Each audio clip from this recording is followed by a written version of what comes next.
Saludamos con Alberto Dajic, analista económico y miembro del equipo asesor en este momento del Gobierno Nacional. Economista, buenos días, bienvenido. Muy buenos días, Janet. Bueno, quisiera una evaluación general de cómo termina este año, con todo lo que, digamos, lo que hemos vivido y finalmente lo que de alguna manera sí se ha logrado. Yo creo que no sé cómo ver la renegociación y los préstamos, que no son lo ideal, pero realmente no sé cómo lo ve usted, pero creo que no había mayor alternativa. ¿Qué nos podría decir? Bueno, Janet, debemos comenzar diciendo que hay algo similar a lo de la entrevista anterior, donde al hablar de la corrupción, hablar de los problemas del Estado, se dijo que era un tema que venía de muchos años. El problema económico del Ecuador viene de muchos años, viene de un modelo equivocado, viene de un desastre de los años en que la FARC, Familia Revolución Ciudadana, manejó el país. Esa muy mala semilla, ese terreno tan malo, fue agravado por dos cosas.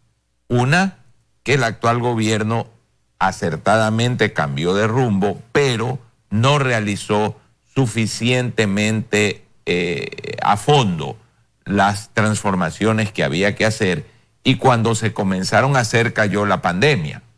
Entonces se complicó todo, y de hecho creo que en ese sentido de los efectos de la pandemia, el haber logrado reestructurar deuda fue positivo, y el haber logrado financiamiento también fue positivo. Usted dice, bueno, no es lo ideal. No es lo ideal que a uno le pongan pintas de sangre. Eso no es ideal, excepto si uno se está muriendo. Se las tienen que poner. No había alternativa a tomar deuda en medio de la circunstancia de este año, porque el Ecuador no tiene moneda propia, y para generar medios de pago el dinero tiene que venir del exterior, y no había manera de que viniera porque las remesas eran muy inferiores, porque las exportaciones no están en un boom, porque no hay turismo, etcétera. Entonces fue necesario tomar deuda. Pero el país queda en una situación muy compleja hacia el año 21. No queda en una situación fácil y requiere el entendimiento de toda la sociedad. Sí, terminamos con un 62,11% de endeudamiento. Eso es un 10% más de cómo arrancó este año. Y eso es un arranque que realmente pone las cosas muy pesadas, muy complicadas para lo que termine este gobierno y para recibir al próximo gobierno. ¿Cuáles son las decisiones, las decisiones o los acuerdos a los que deberían llegar para poder facilitar este año difícil que va a ser el 2021? Janet, mucho se toma el dato de la deuda como ese termómetro que indica cuán grave está el Ecuador. El Japón debe más del 200% del PIB y no está quebrado. Los Estados Unidos más del 100%. No se trata de ver solo ese indicador. Si una empresa está funcionando eficientemente y está produciendo bien y está vendiendo bien, el nivel de la deuda no es lo crítico si la puede pagar. El gran problema del Ecuador es que su estructura económica requiere unos cambios dramáticos que no son una acción que pueda hacer un gobierno, que son pasos que debe dar la sociedad. En primer lugar, entendiendo que se necesitan. En segundo lugar, aceptando que se requieren sacrificios. Y en tercer lugar, comprendiendo que son un camino de décadas para salir de la pobreza. No podemos seguir con una seguridad social quebrada, cuya proyección actuarial es pavorosa y que requiere dramáticos cambios. No podemos seguir con una legislación laboral que protege al que está empleado y margina al que está desempleado, que no atrae la inversión extranjera tan necesaria, que no permite la flexibilidad que se necesita en un mundo no estalinista, sino en un mundo moderno. No podemos seguir ahuyentando la inversión en la gran minería, que es un sustituto para el petróleo, porque esa gran minería sí puede ser controlada en la contaminación. La que no se puede controlar es la informal. No podemos seguir con este tamaño del Estado. Hay que reducirlo, hay que ver qué se entrega a la actividad privada, qué entidades se cortan, se eliminan. Hay que dar un dramático giro en la estructura de las tasas de interés y liberalizarlas. Hay que eliminar un subsidio que a través de los 40 y más años que se ha dado en el Ecuador, que es el subsidio a la energía y a los combustibles, ha significado más que toda esa deuda que usted menciona, Janet.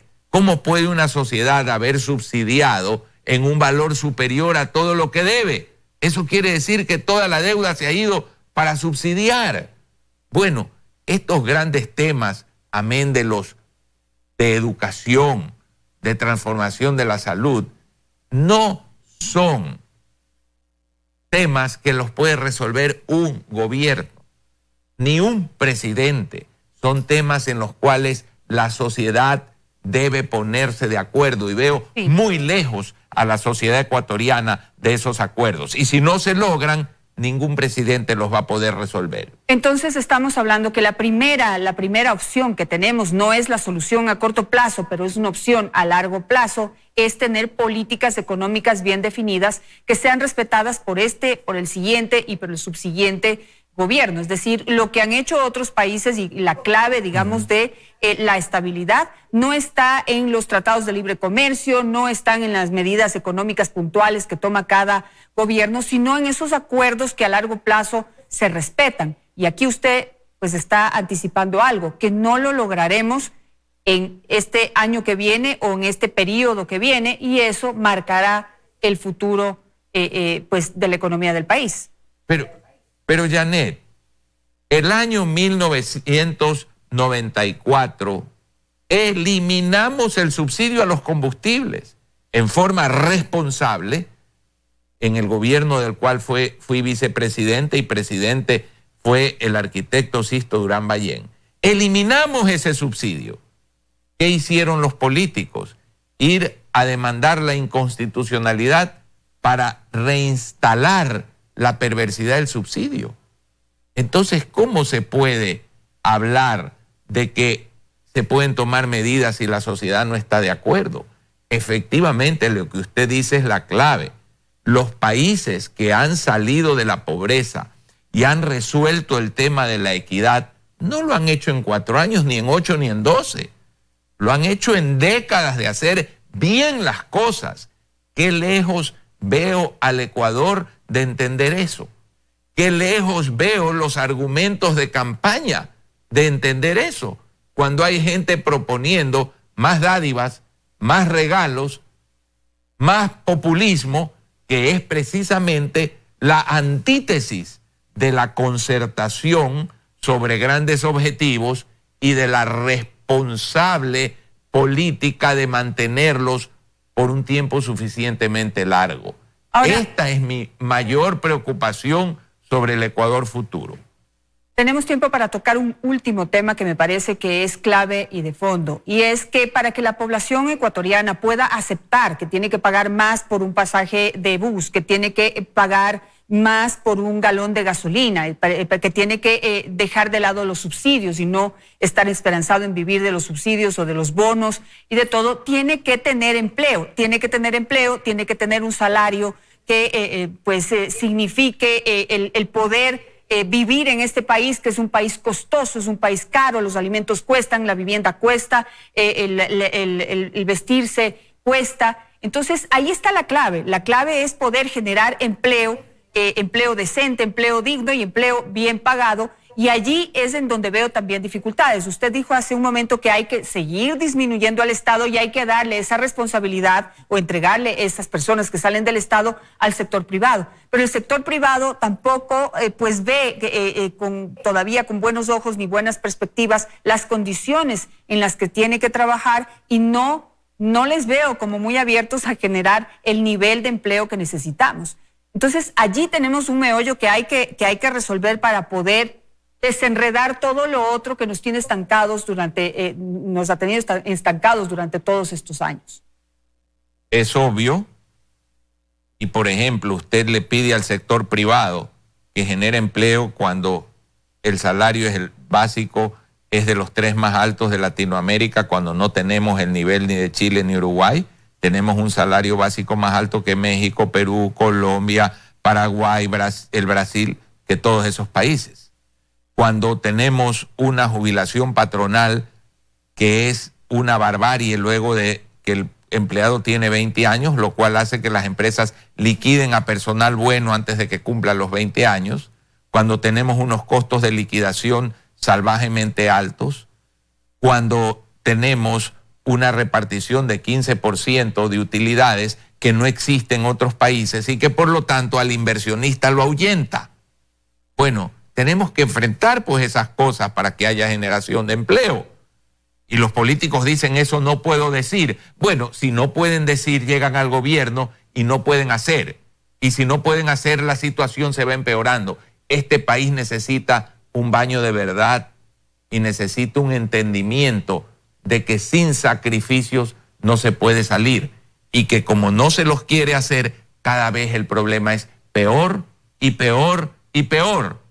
Y hemos caído entonces en un círculo vicioso, perverso, del cual, a menos que la sociedad entienda estas cosas, no vamos a salir y seguiremos de tumbo en tumbo, decepcionados de cada gobierno y decepcionados de cada presidente. ¿Por qué? Porque no hemos hecho entender a la sociedad que ningún gobierno saca adelante un país. La sociedad en su conjunto, cuando entiende las cosas, empuja esa nave para el desarrollo, con un liderazgo, sí, pero el gobierno no puede hacer nada más que liderar.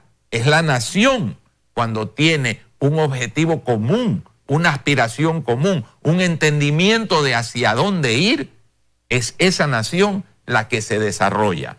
Y dejemos de esperar que los gobiernos resuelvan lo que la población tiene que hacer, que es entender hacia dónde debemos ir. Y los políticos, que están plasmados de demagogia y populismo en su gran mayoría, que entiendan que eso solo nos lleva a un precipicio. Me voy a quedar con eso. Le agradezco muchísimo, economista, por estar en este último programa del año. Y bueno, simplemente de lo que usted dijo, me quedo principalmente con lo último, que realmente es la gente la que puede hacer el gran cambio. Por eso yo he dicho que este es el tiempo de la gente. Quisiera desearle el mejor de los años, el 2021. Yo sí le tengo fe, tengo esperanza, sobre todo en la gente, porque aunque la pandemia sacó lo peor de algunos, creo que también demostró que la mayoría somos capaces de ser solidarios, de ser trabajadores, de no darnos por vencido, de ser optimistas y de ponerle todo para sacar adelante a este país. Así que es tiempo de la gente, es tiempo de elegir bien, es tiempo de escuchar, no lo que queremos escuchar, es tiempo de escuchar lo que necesitamos hacer, lo que debemos hacer y para lo cual unidos vamos a poder hacerlo mejor. Gracias, economista. Que tenga un buen día y un buen año. Gracias a usted y a toda la audiencia. La viruela mató a 300 millones de personas y la humanidad siguió. Esto no nos va a acabar y hay que confiar en que podemos salir. Así es. Muchísimas gracias a todos ustedes por la sintonía en este año que ha sido complicado, que ha sido difícil, pero como lo digo, yo le tengo fe al próximo. Les tengo fe a ustedes. Creo en ustedes, creo en mí, creo en los seres humanos, creo en las mujeres y creo que vamos a poder salir adelante. Va a ser un gran año. Pongámoslo así, declarémoslo para que suceda. Todo lo que uno quiere lo puede hacer. Depende de nosotros. Dejemos de sembrar y de dejar, sembremos esperanza en nosotros mismos y dejemos de entregarle esa esperanza a los políticos, que tienen una gran misión, tienen una gran función, pero su desempeño depende de lo que nosotros hagamos, de lo que nosotros digamos. Así que tengan el mejor de los años. Nos vemos en este 2021 que ya estamos a pocas horas de recibirlo. Hasta aquí los desayunos de 24 horas.